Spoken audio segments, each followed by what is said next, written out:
Baseball. You know, tonight, at the end of this show, I'm probably going to go a little bit nuclear, so you're going to want to stay up after the postgame to watch that, or I might just do it in the morning because it is pretty late.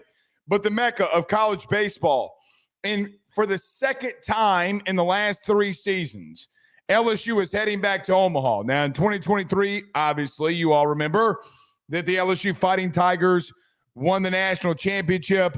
They will play to win another one in Omaha. LSU sweeps West Virginia in the Super Regional. We will break all of that down.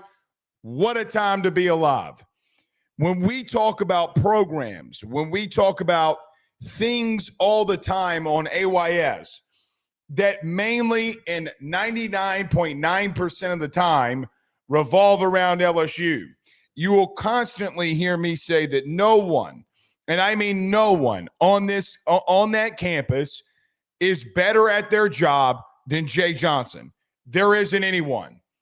For the 4th time in the last 8 seasons as a head coach, Jay Johnson has been in Omaha. Half. And in the last 3 seasons at LSU, he's been there twice. Now, look, you're not done. There's a lot that you need to do and can do. Guys, a national championship is on the line. You beat Arkansas, you could be in a catbird seat. We will talk about all of that in all of those situations as they maintain.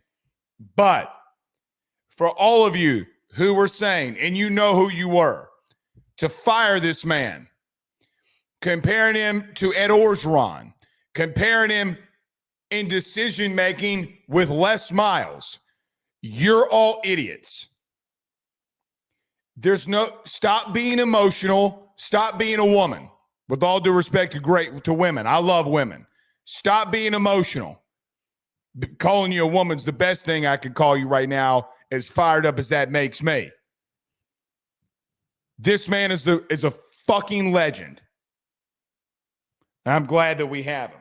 Let's get into it here. You know what it is. It's postseason. It is the postgame show. We do these for midweeks too, if you're there with us during the midweeks. Jello shot record is going to be up for grabs. I see you all in the comments. You're right. Jello shot's going to be up for grabs this year too. I fully believe that. But before we get rolling, we got to do some stuff before we talk about this game and a lot of other things that we need to talk about. Number one, do us a favor. Hit the like and share. Share to all those groups if you're on Facebook and to all those social media pages. You're watching us, listening to us on YouTube. Like, subscribe, notification bell, wherever you listen to podcasts, rate, review, and subscribe. Before we get rolling, need to pay some bills. Let's talk about our good friends over at betonline.ag. Guys, with the right systems, use the promo code BELIEVE50, BLEAV 50. You'll receive a 50% off welcome bonus on your first deposit when you place all those bets. Do you think LSU is going to win it all? Then you need to get over to betonline.ag today. You can use that promo code BELIEVE50. Again, BLEAV 50. You'll receive a 50% off welcome bonus on your first deposit. When you use that promo code, they will know that your good friend Blake Ruffino at AYS sent you on by while using it. One other announcement. If you want your comments read, you know what you got to do. Send in the super chats. But that's the only way for sure you're going to get them read. Maybe we'll open up the phone lines. Maybe. At the end of the show. Maybe. If we're feeling froggy. We do that we do that during the football season. We might do it here tonight. But we'll see. We will see. Everybody do us a favor. Hit the like and share. Earlene says, I love the Tigers' chances. Well, Earlene, you should. You absolutely should. You got a dogfight in game 1 against Arkansas that we'll get to. You got a dogfight. You can beat them. You already have. 2 out of 3. You 1,000% can take it to them. Frank Castle with a $5 super chat says, I clapped my hands like I trained a seal when Cooper Williams shoved. Is him and Fontenot going to be stealthy, good inning eaters that emerge? I don't know about Fontenot, but Cooper Williams sure the hell may be. Guys, by the way, you didn't even use Case and Evans. and you're going to need him. Frank, I say this all the time, and I mean this. This is what it looks like when you bring a number one recruiting class in. Guys are going to leave. Kids are going to leave in baseball. Costello, Ryan, they leave. They hit the portal. Would you replace that with Derek Curiel? Would you replace that with Cooper Williams, Kason Evans? What will William Schmidt be? Maverick Rizzi? All of those situations.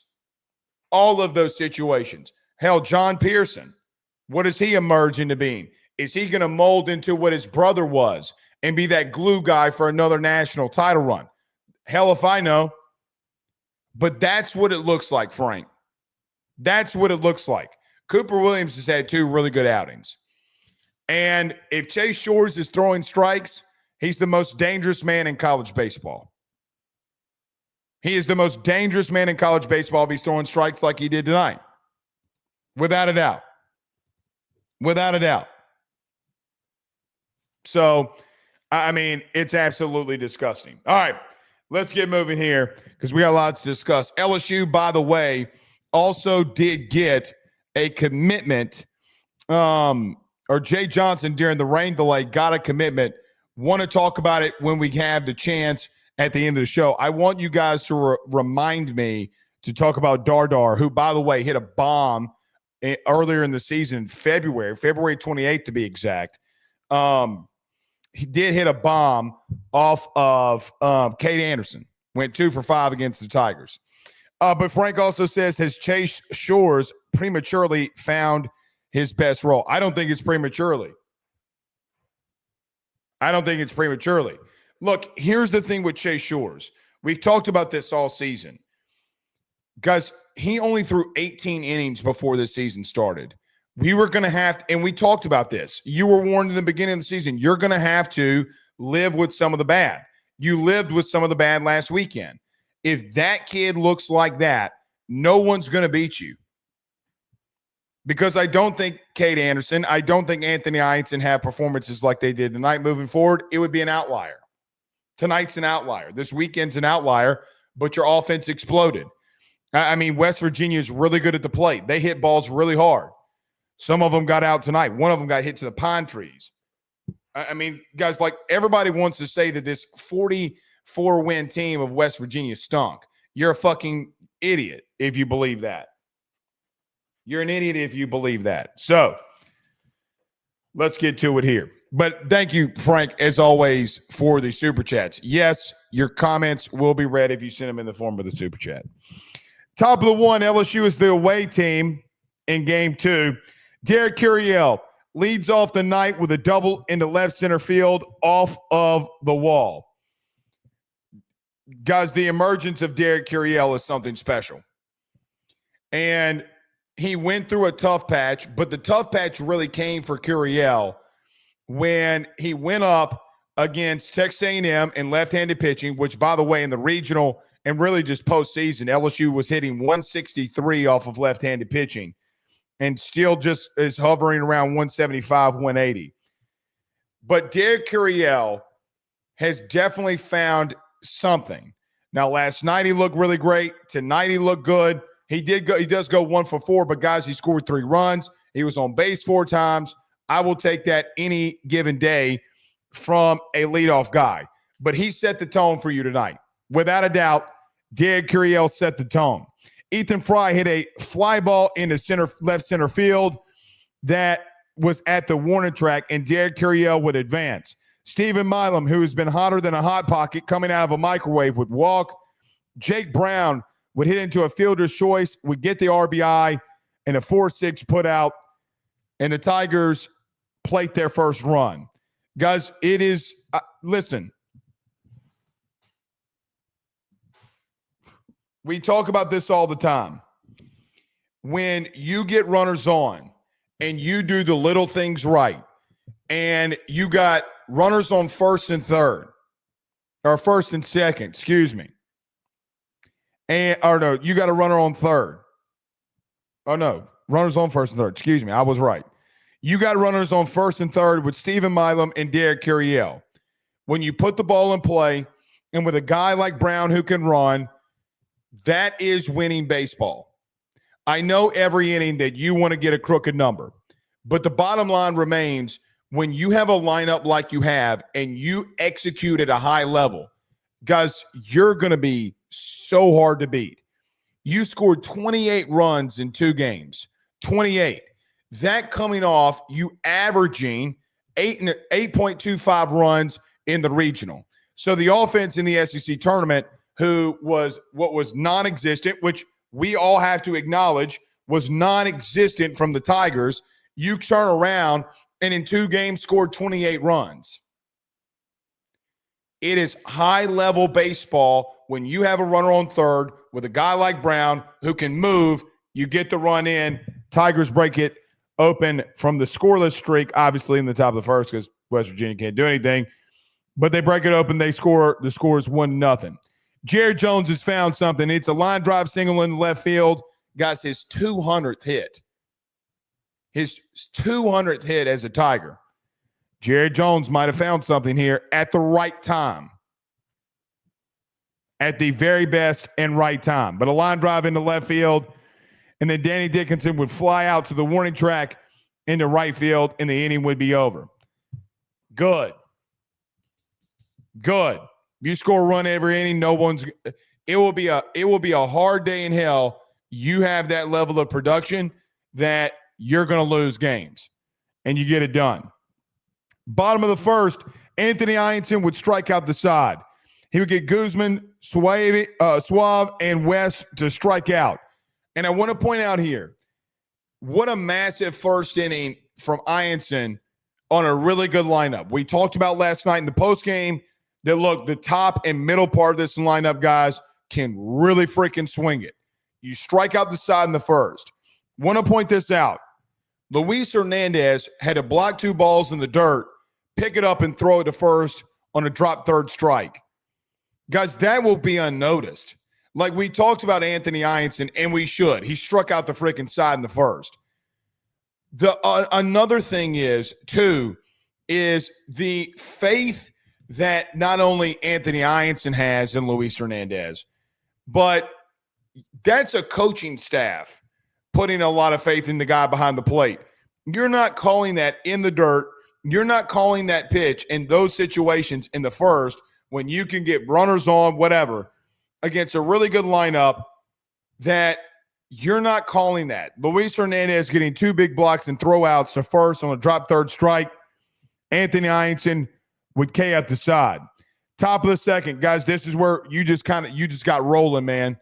And listen, I saw some of your complaints last night and today. I don't know why they were complaints, but, well, man, LSU got out hit by West Virginia yesterday. The bats are going to have to really get going here. Guys, if they're not throwing strikes, then it's great offense to not expand the zone and swing. The thing that I want to point out here, I and Brandon, producer Brandon, went back and checked this. Of the 8 walks that you had yesterday, 6 of them came with 5 pitches or less by West Virginia. So, yeah, you're not hitting the baseball, and you got big hits when you needed them. At the same time, guys, if they're not going to throw strikes, get on base.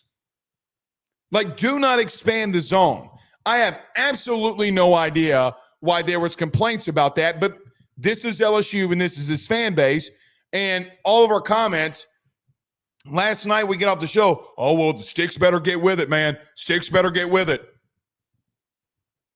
Well, I mean, guys, if they're going to walk you, what else do you want them to do? If they're going to do it less than 5 with under 5 pitches, guys, walks and getting guys on base to score runs is a great way to win baseball. It takes a lot of time, but it's a great way to win baseball. And you know what else it tells me? That you're really seeing it. That you're absolutely seeing it. So top of the second. Do us a favor, by the way. If you're just joining us, just coming in now, do us a favor, hit the like and share. Top of the second, Reeves would ground out to the shortstop, and Cresser Hernandez would line out to the shortstop. What has been interesting about this weekend has been the amount of production that you've gotten after you've gotten 2 outs. Guys, the 2 balls, the one hit by Reeves, the one hit by Hernandez, are really hard hit baseballs. And even today, in some of the situations that you got put in, like Ethan Fry hit a ball 110 miles an hour off the bat to Guzman at third because the dude makes a great play. Jake Brown hits a line drive to the second baseman. I mean, it is what it is. But you hit two balls really hard. You're seeing him very well. But Chris Stanfield, who quite honestly, we'll talk about Jake Brown, Stephen Milam, and all of them, but at the end of the game, Chris Stanfield was the one that broke it wide open for you. He leads off a rally by not doing more than he needs to do. He walks.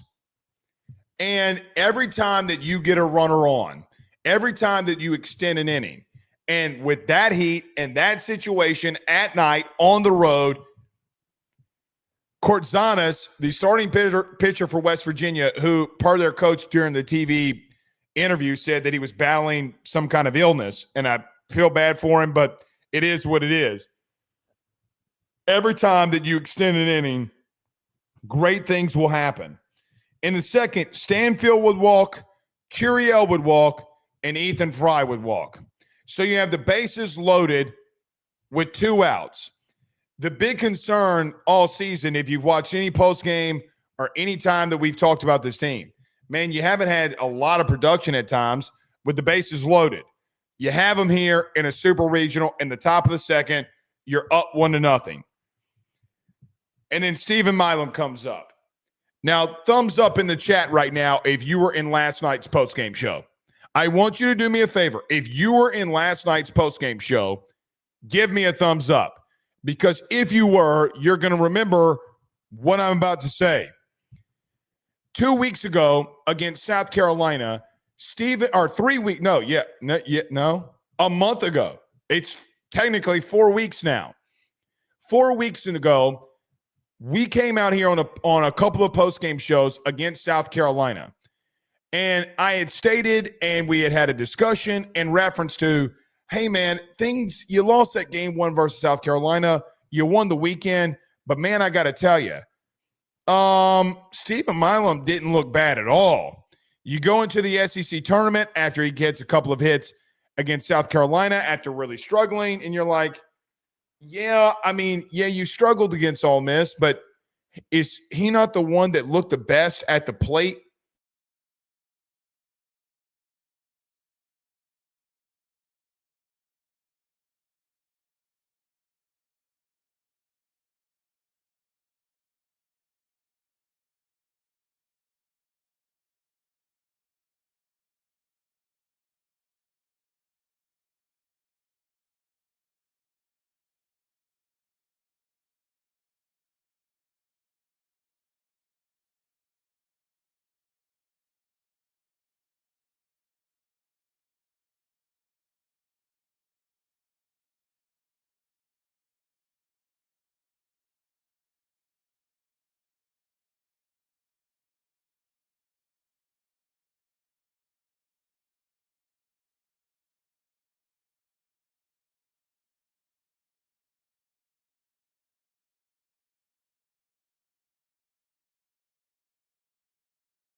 All right. We are back. We're back. Actually, we got more internet. This one wasn't on the internet this time. This one was on, we just had a power surge. We just had a power surge. I apologize about that. I think we are back. Thumbs up in the chat if you can hear me. Knock on wood if you're with me. Yeah, we just had a power surge for whatever that's worth. No, we got new spec. We got new internet. Yeah, we got new internet. So it's not the internet. At least I don't think it's the internet. I'm pretty sure we just had a power surge. But yeah, bad podcasting 101. I can't help the power surge, but we are back. I apologize to everybody that was listening and watching. All right. We were talking about Stephen Milam, but y'all got me in the chat. Thumbs up. You got me? Yeah, a little power surge never hurt nobody. I'm not gonna lie. I'm gonna blame the Arkansas fans. I think the Arkansas fans were the ones that got us there. They knew what was about to happen in Omaha. But all right. Anyway, last night, let me back up about the whole Stephen Milam thing. So 4 weeks ago, we talked about Stephen Milam got a pair of hits. You lost game one against South Carolina, but you win the series. And Stephen Milam didn't look bad. Got a couple of hits the opposite field. Looked really good doing it. South Carolina going into the SEC tournament. Yeah, you didn't look great as a team at the plate. Problem is that Stephen Milam actually looked pretty damn good in the things that he was doing. So you're like, okay, whatever. But the whole team looked bad, so you're worried about the offense. You go into regionals, he hits 375 in the regionals. You turn right around, you go into the second inning, bases loaded after 3 straight walks by West Virginia and Cartsanas. Here comes Stephen Milam again. And guess what?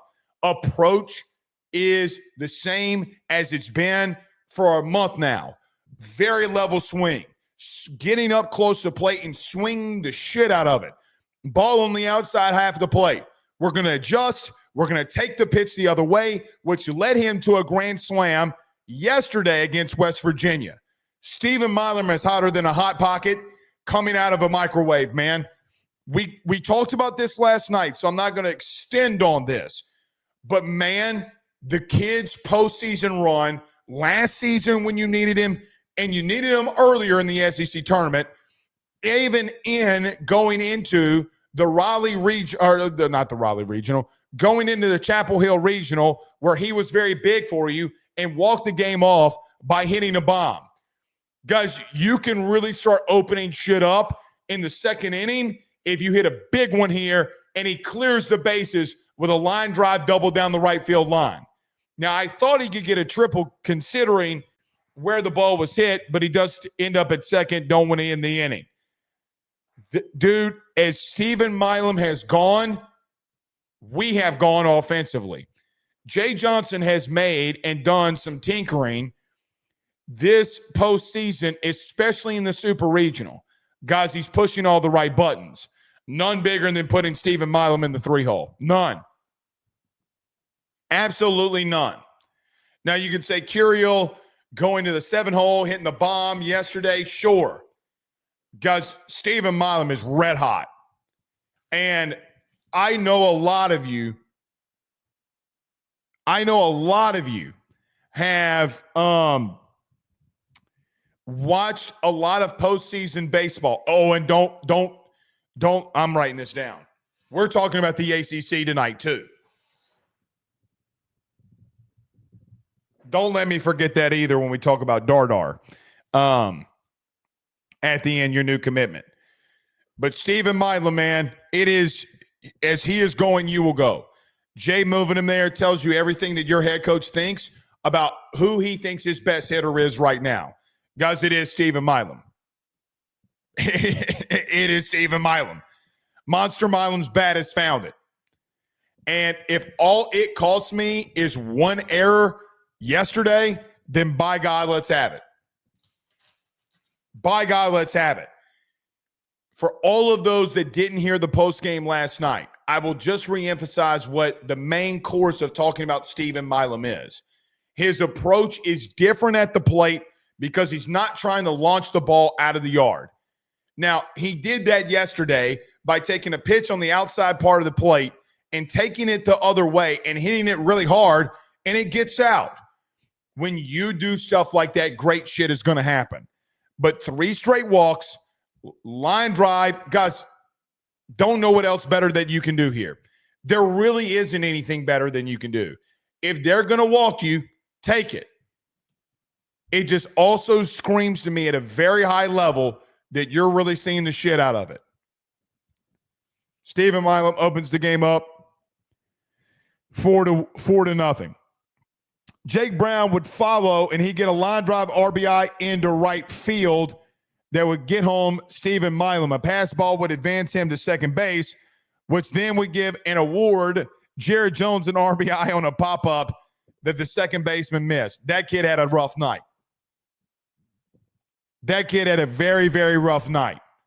But Jared Jones does hit the line drive single into left field in the first inning, gets his second hit with an RBI in the second inning. Danny Dickinson, who got hit in the hand in the second inning, would strike out. He looked like he would want to be anywhere else other than there at that given moment. But Tigers plate 5 in the inning, would go up 6-0 in the top of the second. Bottom of the second, Anthony Ianson would strike out White, would walk Kelly, and also allow a wild pitch, would advance him to second base. King would ground out to Danny Dickinson at second, and Reinhardt would hit a ball into center field at the wall that Chris Stanfield runs into the wall and catches. So really good inning outside the walk, but I put like 7 stars here. In the second inning, when Reinhardt hits the ball to the wall that Stanfield catches, I thought from that point forward, West Virginia really started seeing Anthony Ianson really well. I'm not saying that at that exact moment was the catalyst, but one ball got hit to the wall that just so happened to be caught. But after that, shit got bad.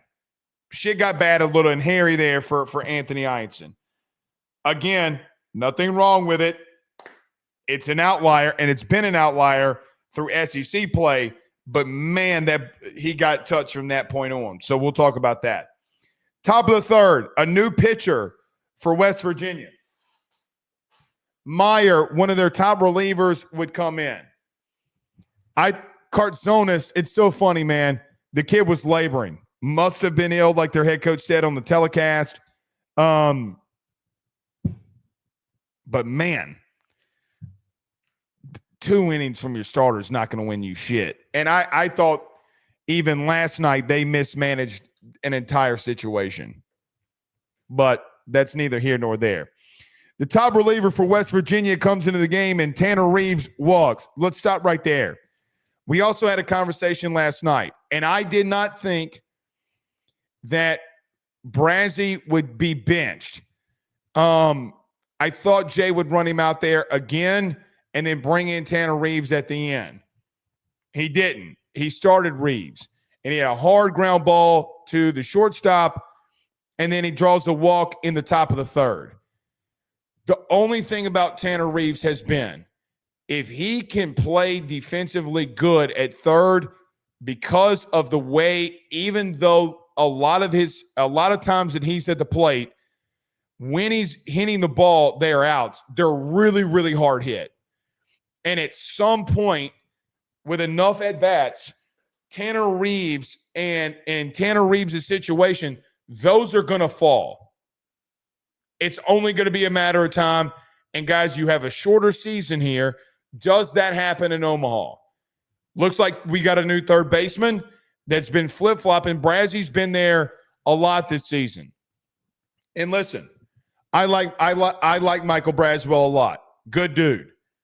But, guys, this is high-level baseball, and I hate that a senior's getting benched. He's just not seeing it. Came in later in the game and struck out too. So Reeves was there, and by all intents and purposes, he's got to stay there. He absolutely has to stay there. But he draws a walk in the top of the third. Luis Hernandez would fly out into right field. Chris Stanfield would hit a ball to the wall in left field that almost went out, and the wind was howling, but man, that ball almost got out of there. Derek Curiel would walk, so you have 2 on with 2 out, and Ethan Fry would strike out in the third. Ethan Fry swung at ball 4 in a full count. Pressing, trying to get the big hit. I mean, after what Ethan Fry's done for you this season, it is what it is. Pressing. He swung at ball 4.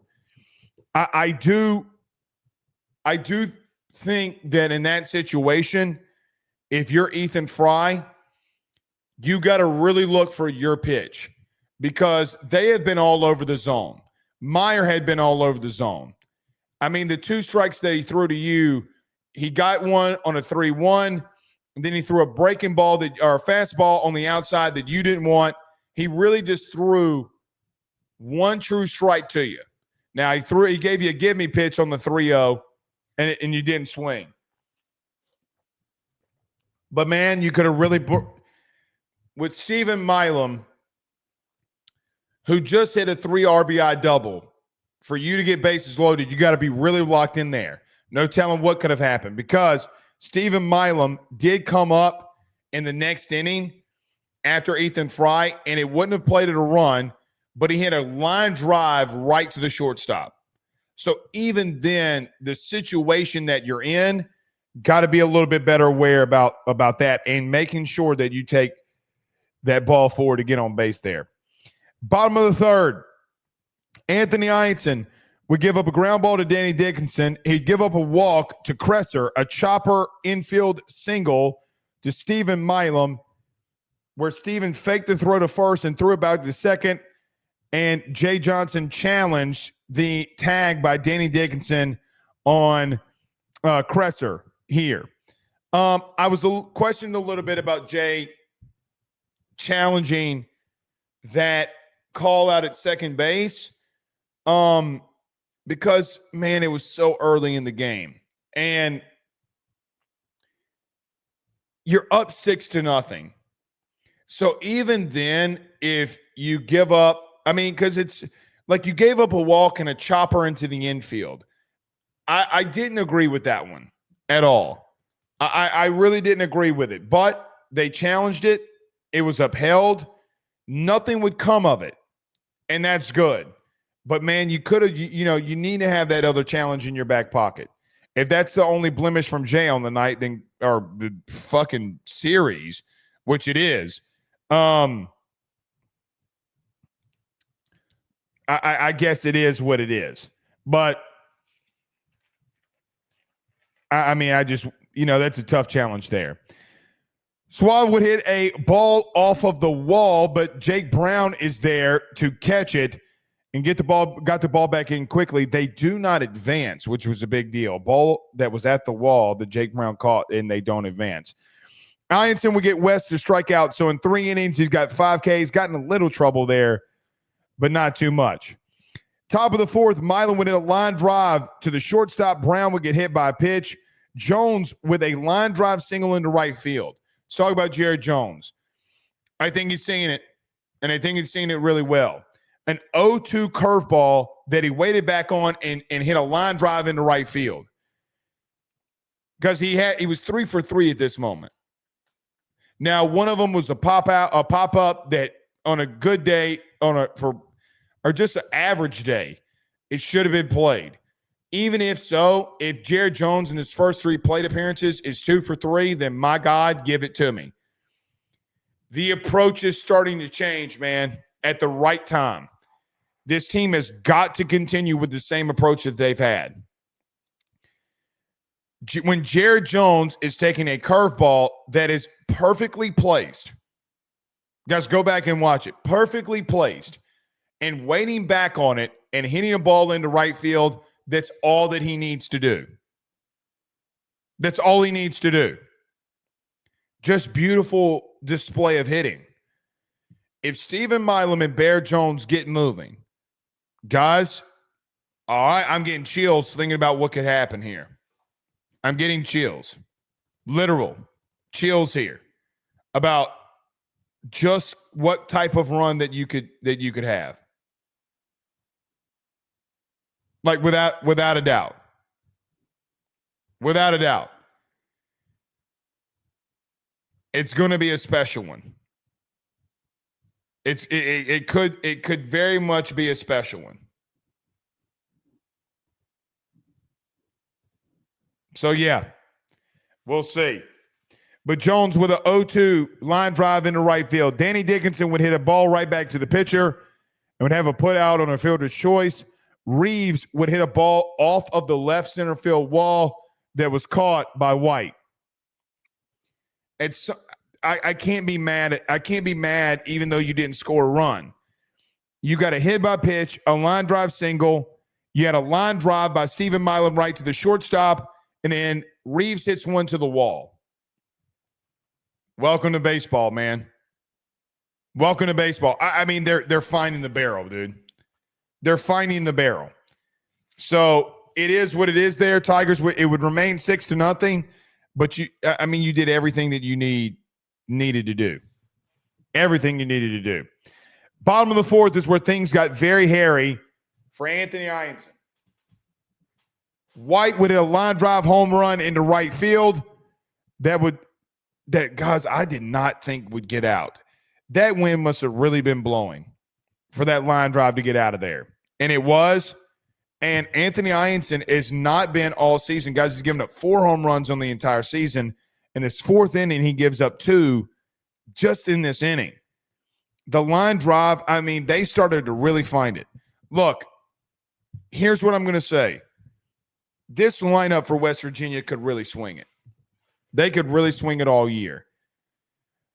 My worry about last night was that this middle of the lineup, they are not going to, at least coming into the series, they were not going to really walk balls out of the ballpark. But they were going to hit the ball very hard. Well, tonight they got out. Hot, humid situation, wind blowing. But guys, I don't give a shit where White would have hit that baseball. It's out anywhere.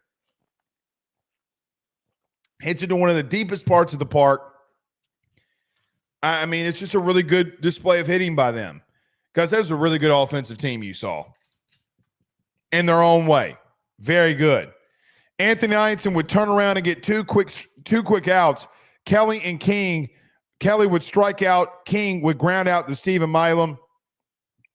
So 2 outs in the bottom of the 4th. Reinhardt with a line drive single into left field. 0-2 pitch, man. 0-2 curveball left up in the zone. Got hammered into left field. They made you pay. They made Anthony Ianson pay tonight with mistakes. They made you pay all weekend when you left the ball where it shouldn't have been.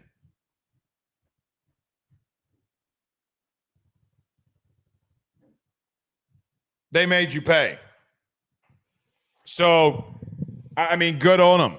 It's a good team, man. Lumsden would come up in a 2-run home run as well. Guy's a 143 hitter. I mean, they just really saw it. They've been seeing it. Lumsden was hitting 120 before going into postseason. 120. He raised his batting average 20 points. I mean, it's just, guys, when somebody's seeing it, they're seeing it. But a big home run, it would be 6-3. Guys, I feel like I'm on repeat here when talking about your 2 aces. To me, it just feels like an outlier. If it happens in Omaha, you would say maybe down the stretch, both of them kind of ran out of gas or whatever, and we'll have our own conversations about them. I'm just not going to take one appearance by the both of them where they struggled a little bit with a good offensive team. I'm just going to chalk it up as it being an outlier. If you're asking me my opinion, which is what all 6 or no, I thought it was 600 people. How many people's in here, Brandon? Oh, 1,054 of you.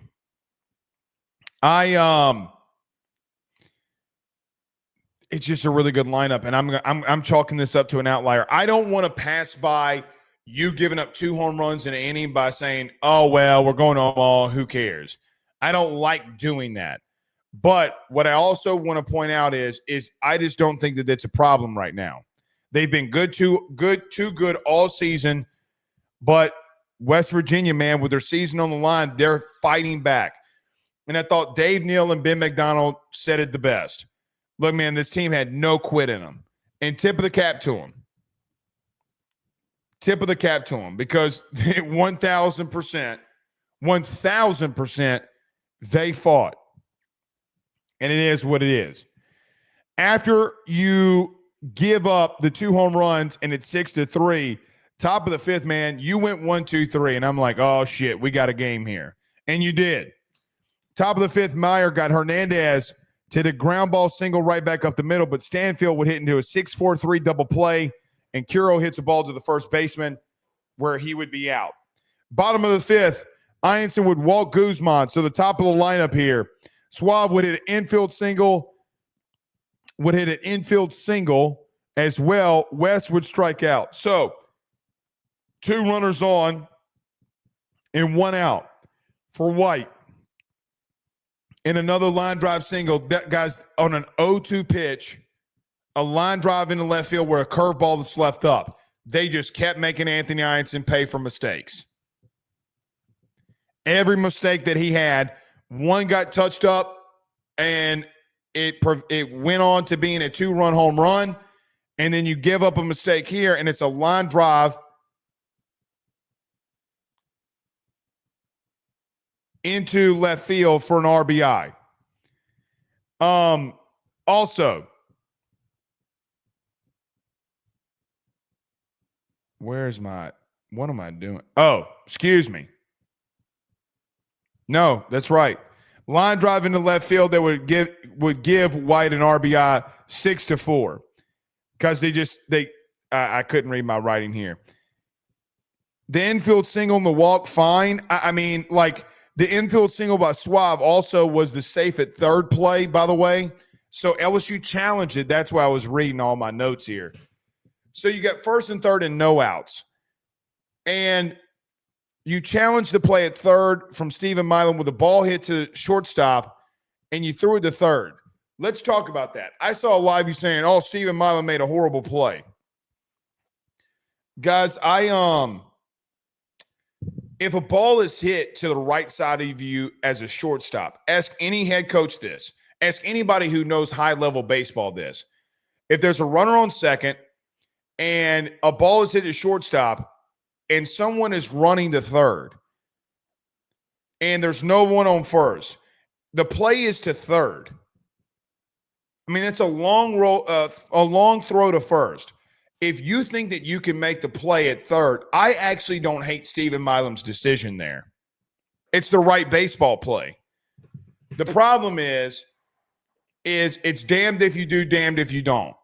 It's a high-level baseball play. I don't care what anybody tells me, and all of you that play baseball know that if the ball is hit to the right side of you as a shortstop and a runner's on second and no one's on first and the guy breaks and goes to third, make the play at third if you can.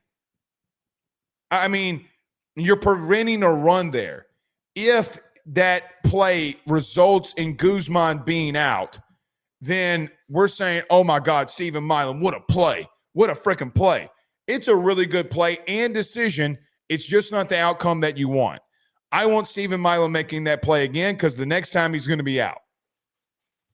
Next time he's going to be out. It's a really good play. So runners on first and third. West would strike out and then a line drive single into left field that would make it 6-4. Kelly would hit a fielder's choice 6-4. You're almost out of the inning there. Very close to being a double play and getting out of that with only 1 run. King would line out to Stephen Milam, and it would end the bottom of the 5th. I did think there at that given moment, through 5 innings, Anthony Ianson would be done at 100 pitches. The problem was tonight for him because he would only, in the 6th, he would hit a batter, and then Cooper Williams would come in. So let's wrap up on Anthony Ianson tonight. Guys, they made him pay for mistakes. They made him pay for mistakes. And that they make Kate Anderson pay for mistakes. And I thought that their head coach and Saban's, no, not Nick, said it best. All season, guys were 26-13 while trailing. Guys, they've been in these situations all season long, and they've battled back all season long. He said it when they did the interview with him with McDonald and Dave Neal. He said, listen, our lineup's going to make you pay for mistakes second and third time through the lineup. And they did. And that is the storyline of your super regional, is that they made you pay for those mistakes. You want your starter to go longer than 5 innings. And Anthony Einstein has done more than that. But a guy coming off short rest came in for a relief for you, just had some situations where he left the ball up and they got touched.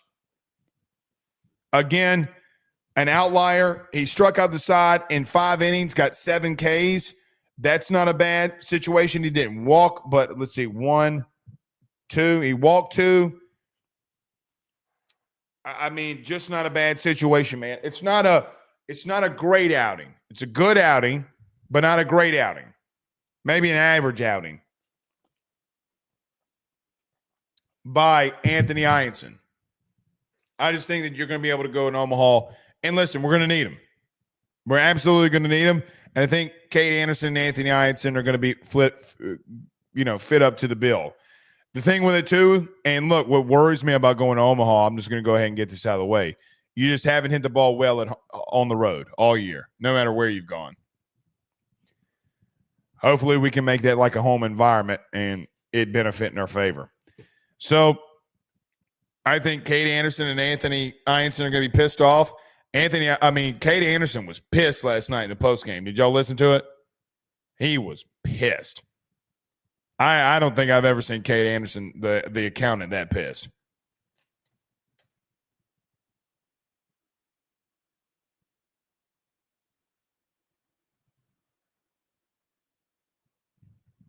It is what it is. Top of the 6th. Ethan Fry hits a ball to the third baseman in Guzman at 110 miles an hour. Guys, he makes a spectacular play. Throws him out at first, but he makes a spectacular play. Ball's coming faster than Elon's rockets. I mean, it's just I don't know what you're supposed to do there. I mean, guys, the last 2 innings that you hadn't gotten runs, the problem is that you're barreling the shit out of it, and it's not plating you anything. At that point, you just got to you got to say, tip of the cap, it is what it is. But they do start getting the mire here in the 6th. Ethan Fry would ground out to the third baseman at 110 miles an hour. Stephen Milam would walk. Jake Brown would hit a line drive at 104 miles an hour off the bat to the second baseman, and Jones would fly out to center field. Guys, I can't. You just can't be mad at that. At some point, you got to chalk that up to baseball, and it is what it is. Anthony Einstein would start the 6th, but he would hit Reinhardt, which would bring in Cooper Williams. A 3-4-3 putout for Lumsden. So a line drive hit to the first baseman off the glove of Jared Jones and Danny Dickinson. Very special Danny Dickinson would be backing up Jared Jones and was able to be there to put the play out. So 3-4-3 put out. Williams would then get Cresser to fly out to Stephen Milam and get Guzman to strike out. Absolutely fantastic stuff. Is there going to be a situation where Cooper Williams is one of your more reliable guys on the mound? Top of the 7th is where LSU absolutely blew things wide open and what would win them this super regional and send them to Omaha. Danny Dickinson would pop up to the second baseman, and at E4, the guy was in pop fly hell. Guy was in hell. It would be awarded an error, should have been an error, but guys, that was just the first error that they would have in the inning of the 3 to really get things going. Tanner Reeves would walk. Luis Hernandez would get hit by a pitch, and then Chris Stanfield, with the bases loaded, gets a 2 RBI ground ball single into the 4-hole. They put a shift on Chris Stanfield, and your 9-hole hitter, who has been so clutch for you in so many situations, hits the ball right where they're not. Perfect display of hitting. Perfect display of hitting by Chris Stanfield. Guys, we are not going to mention this because he doesn't have a lot of home runs. He's had some, not a lot, but some issues at times in center. How many times have we come out here and been in a situation where at the 9 hole, Chris Stanfield's gotten a big hit? Oklahoma, I think of Oklahoma. I think of Arkansas. I think of what's another? I'm forgetting one. Oklahoma came through clutch. Arkansas, he came through clutch. And I mean, I guess Little Rock in game 1, he got his first homer of the season. I'm sure there were more. And I'm sure there are more. But him being the 9-hole, man, what a luxury. I mean, every time that I feel like that there's a big moment, Chris Stanfield's going to show up. Every time. Tennessee, really. I mean, the Tennessee game 3. I mean, every time that you need Chris Stanfield to come up with bases loaded in this situation, hits them right where they're not into the or out of the shift, and you get a 2 RBI ground ball single into right field. Derek Curiel would hit into a fielder's choice with a 4-6 putout. Ethan Fry would hit a ball to the shortstop, and there would be an error on a throwing error. In the midst of that, Luis Hernandez, BBL, pause, would get picked off at third.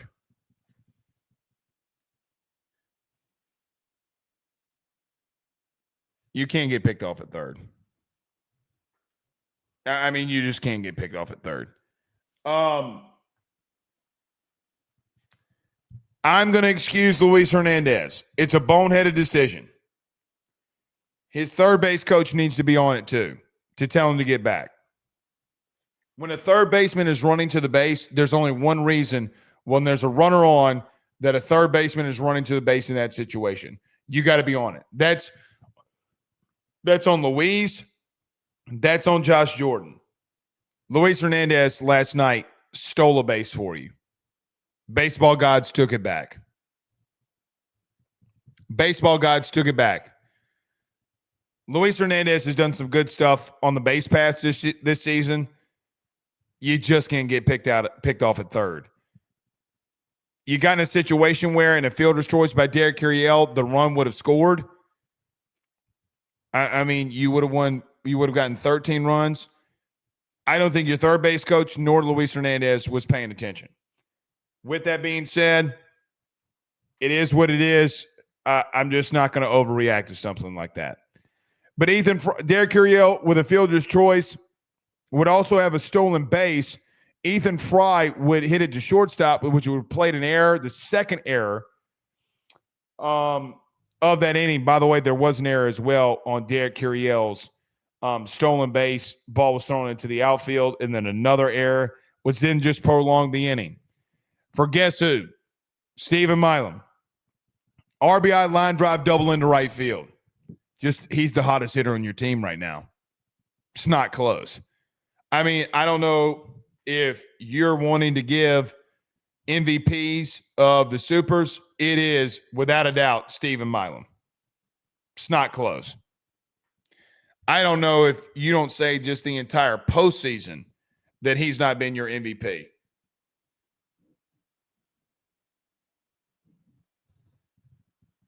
Right? Like, I mean, it's just the truth.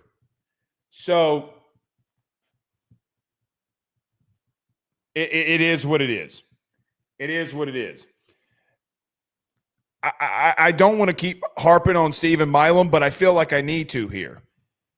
By the way, I just saw Caden's tweet on Twitter. Caden's best friends with Stephen Milam's mom now. Shout out to Caden. That's cool. That's really awesome. Next time you see the Milams, tell them that their son is the best hitter right now on LSU's team. It's approach, man. It was never talent. It was never a situation where he couldn't do it. I just always felt like it was approach. And we talked about that all season. Guys, when Stephen Milam is like this, I'm getting chills again. Guys, you're going to be so fucking tough to beat. So fucking tough to beat. You got to leave him in that 3-hole right now. Now, I would assume that you're going to see Root when you go up against Arkansas. Who gives a shit? Who gives a shit? But that was it. That's what blew it wide open. Both times when he kind of started blowing things wide open for you, Stephen Milam's in the midst of it.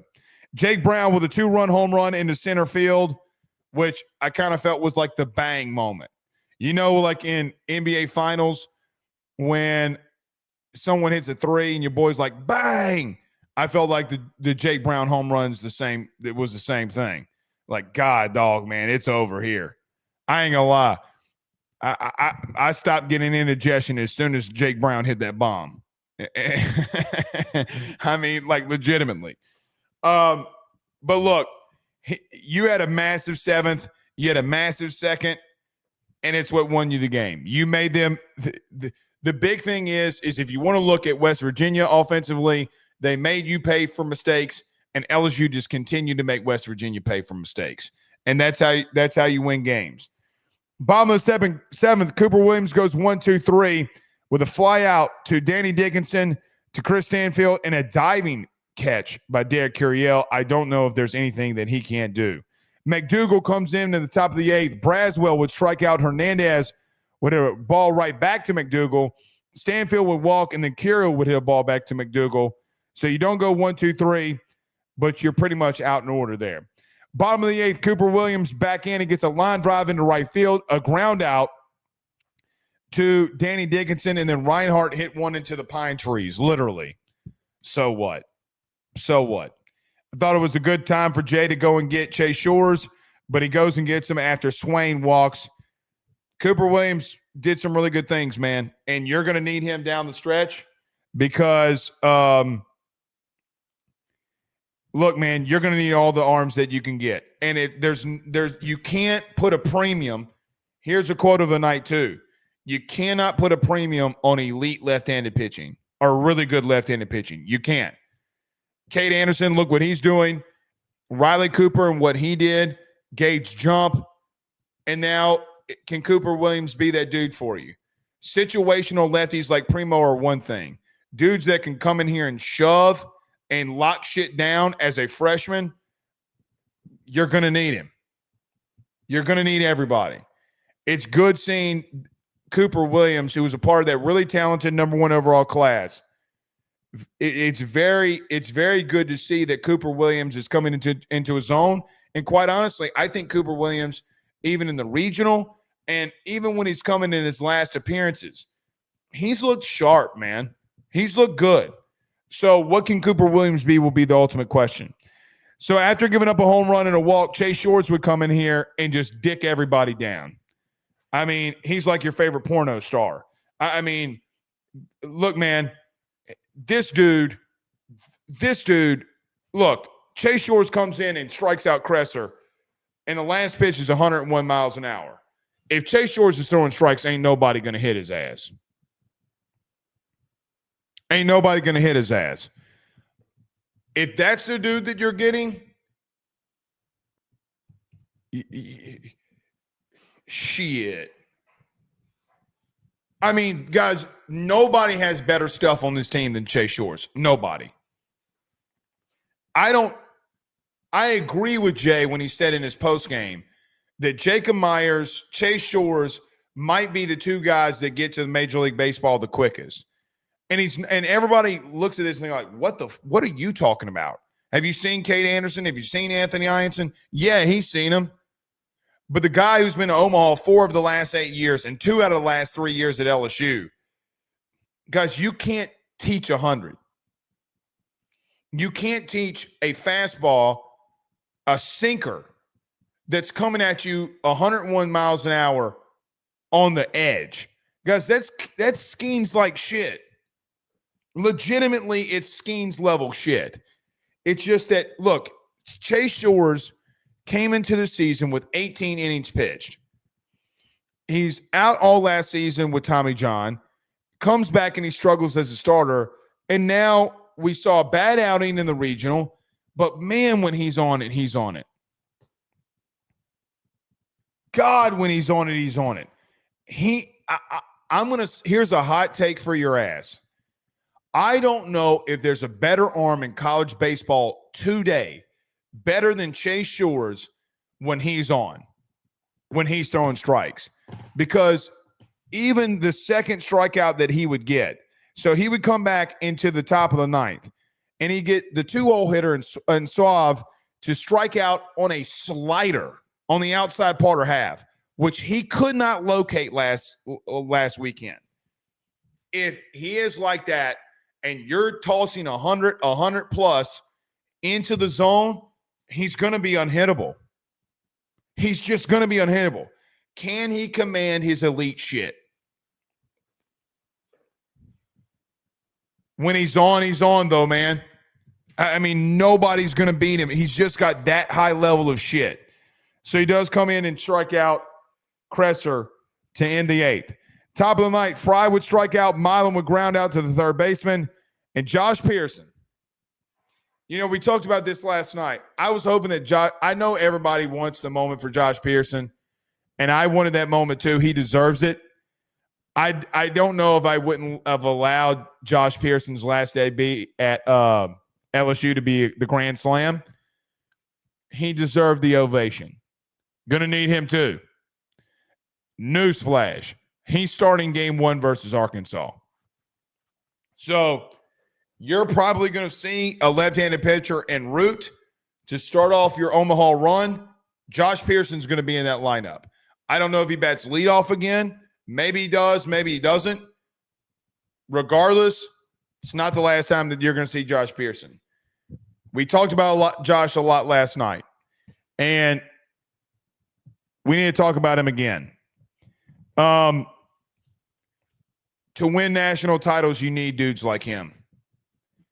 And in baseball, having an experienced bat that you can lean on when the moment is called for them is, quite honestly, it is, for what it's worth, it's worth its weight in gold. It's worth its weight in gold. You saw in 2023 with guys like Dugas and Beloso. Last year for Tennessee and A&M, because A&M had 3 grad seniors on their roster last year. Tennessee had 2 in the pen and had 2 seniors that came back. And then you had Christian Moore that came back. You cannot put a premium on that many at-bats in college baseball. You can't. Josh Pearson deserved the standing ovation. He got the standing ovation, and it was what it was. Chase Shores would get a ground out in the 9th, and then back-to-back strikeouts for his 2nd and 3rd, and just an innings over pitch and 1 1/3 innings pitch. So, the LSU Fighting Tigers take care of business in sweet West Virginia, and they're heading back to Omaha. Not going to preview. I am not going to preview Arkansas tonight. We've seen them already. We'll talk about them a lot this week. But the Tigers do get the series win. They are headed back to Omaha. Here's what I'd say.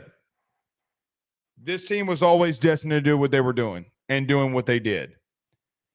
There were moments where it didn't come easy to you, and now you get a chance to go make a run in the national title. Guys, you've beaten Arkansas 2 out of 3, and if you've watched postseason baseball, I'm not saying that you're going to win it all. I like your chances. I absolutely like your chances. All right, before we get to comments here, let me talk about this. So LSU, so last night on the postgame, thumbs up if you remember this. Last night in the postgame, I told you, we'll go pull the footage if we need to.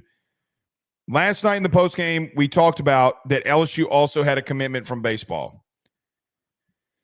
Today, it's public. As Kansas State infielder, first baseman, really.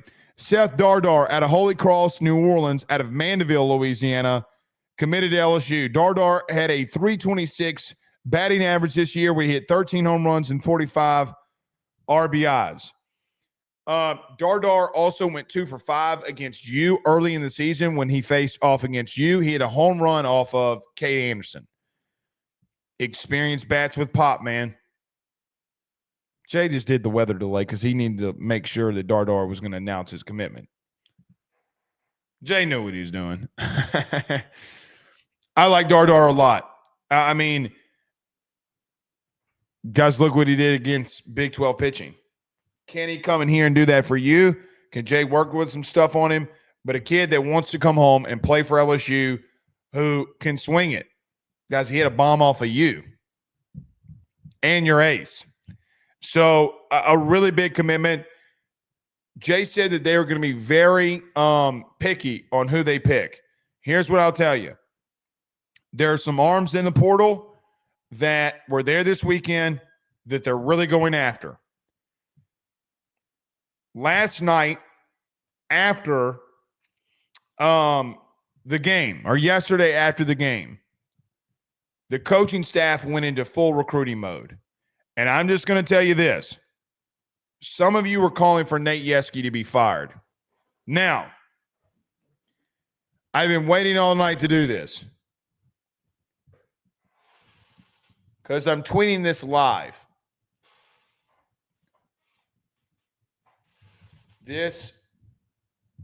Now y'all are just going to listen to me. This is the 4th team that Nate Yeske has been the pitching coach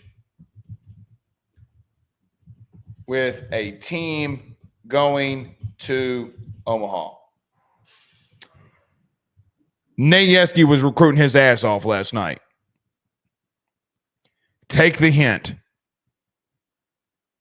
Take the hint. So, damn, it's 1 o'clock in the morning. Good googly moogly. Good googly moogly. How about Nate Yeske? Get ready. That's all I'm going to say here. All right. We got a super chat. We got some comments in here that we're going to get to. It's 1 a.m. in the morning. I'm not taking phone calls. Screw that shit. Ryan Williams, our good friends over the Drake Williams Law Firm, drakewilliamslawfirm.com. He says, everybody go give some money to LSU baseball at Bayou Traditions. They've earned it. Listen to the man. Jay Johnson got Seth Dardar today, publicly committed. Yeah. It will be interesting too, by the way, with this house settlement case, what LSU's plans is for that. But yeah, go give it to them. Go give it to them. They deserve it. Go give Jay all the money he needs to do this shit again. Something big here. Jay Johnson in his postgame says he hugged new strength and conditioning coach Chris Martin and told him, dude, you're a difference maker. Yeah, it was a hot weekend. It was a hot weekend. Dylan Smith says, can Dardar play third? Well, you don't need Dardar to play third because you have Simpson from High Point that you brought in. So you brought in 2 power bats or guys that can run it out of there. So you have Simpson at third, probably move Tanner Reeves to second, Stephen Milam at short. Does Dardar play first? Kate Aaron Beatty will be behind the plate. Curiel will be in center. Jake Brown right or left. And maybe you go get a power bat or 2. Does Ethan Fry come back? So just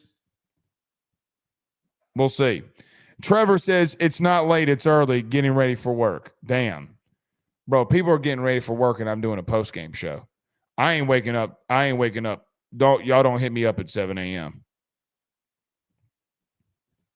Don't do it. Heather Rice says, keep talking. I'm driving back to Franktown. Either this is Heather or our good friend Sean. We'll keep talking. We'll keep talking, Sean. I ain't gonna lie. This gummy kind of kicked my ass halfway through. And my man's a police officer. I shouldn't have even said that. I'm not on any narcotic. None. Boy, I just put my foot in my mouth there. I love you, Sean. I'm not. Look at my pupils. No nystagmus. Jordan says, also, did y'all see Oregon State knocked off FSU? Let's talk about this shit. All right. Here we go. Okay. Now I'm pepped up and ready to talk. So, to my ACC brethren that is out there, to all of those who thought that it would be great to take some of their hatred and pure display of hatred out on the SEC, mainly the ACC people like Danny Cannell and this guy Monty that's on Twitter, who's a broadcaster for the ACC network or whatever he is. Do you want to shut up now after what happened to the ACC today? Arizona earlier in the day taking down North Carolina, which, by the way, I'm going to side with them on one thing. I thought North Carolina was a really damn good team. I thought that they were going to win that super regional over Arizona. But they didn't. And all of you freaking Rudy Poos that were out there, all of you Rudy Poos that were out there, okay? All of you that were out there talking shit about the SEC, they pulled their pants down, they got their big old wieners out and slapped you in the face with it. The ACC, this is what I talk about in football all the time. Like the SEC had a down year last year. You ain't won shit since Deshaun Watson when he was getting still illegal hand jobs at Clemson.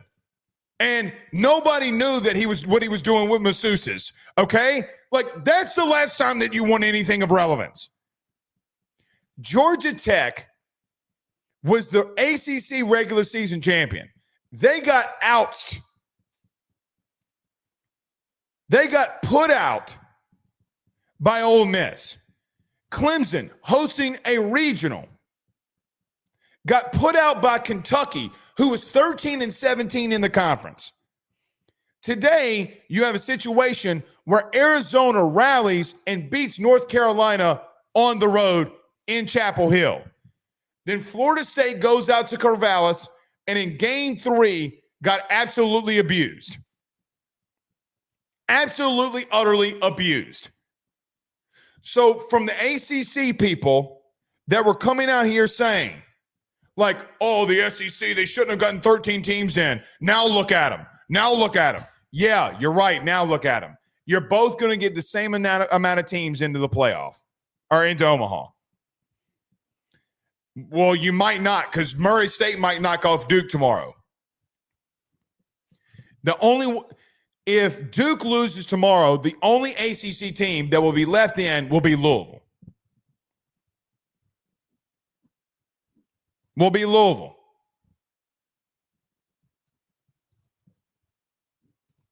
So, yeah. Sean Wright says, you good, bro. I got you. I'm not. Look, no nystagmus. I put my foot in my mouth on that one. But for real,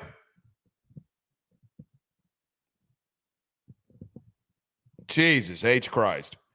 Listen, I'm not some SEC homer that likes to run out here, okay, and defend the SEC. I've taken shots at Greg Sankey. If you're a regular on this show, with all 1,600 of you in here, I do not defend his ass. But there comes a time when you're talking so much level of shit, the SEC's down in baseball. No, they're not. For the first time since 2016, or was it, is it 2016?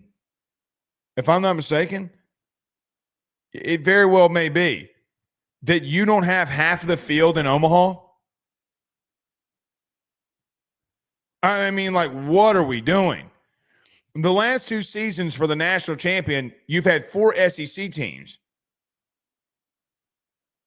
It just goes to show you how much hatred's out there. And I think it bleeds over. And I think it bleeds over into sports. Very much bleeds over into sports. Dylan Smith says, worth the one get trip. Left at the house at 6. We'll be back at home at 3. Yeah, man. A lot of you making that drive, man. It is brutal. It is brutal. Stephen Fry, good friends over at Fry Construction out there in Eunice, Louisiana. Shout out to our people. Dirt Services. Guys, I'm telling you, I need to call Fry Construction my damn self. I got some stuff, Stephen, we need to do around here.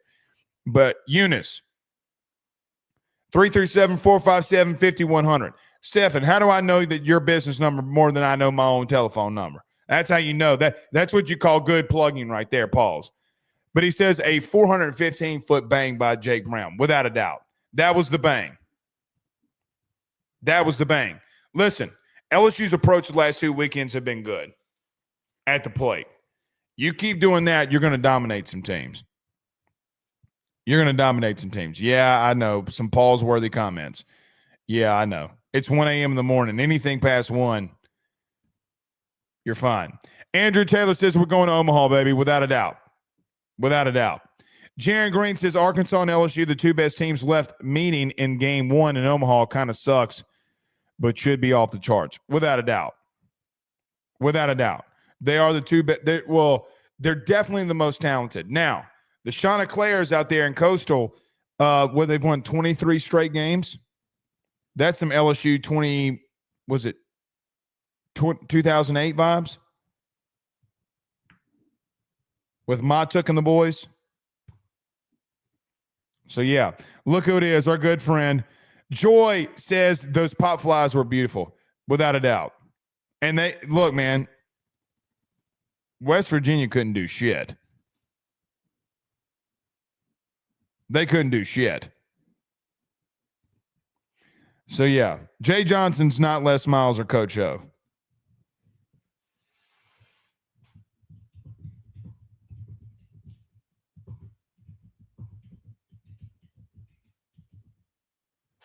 God, y'all had dudes out here calling him freaking y'all had people out here calling Jay Johnson Coach O. The fuck y'all mean? Fucking stupid. Fucking stupid. All right. I am out of here. Let's get to one more. Scrappy team was West Virginia, without a doubt. Without a doubt. So, yeah. You can beat UCLA, Paul. You 1,000% can beat UCLA. All right. Better internet tonight. Just a power surge. They got it. Clicked us for about 15 minutes. It's all good. We'll see y'all tomorrow, man. LSU back to home all. Have a good night. Be safe if you're driving back. Peace.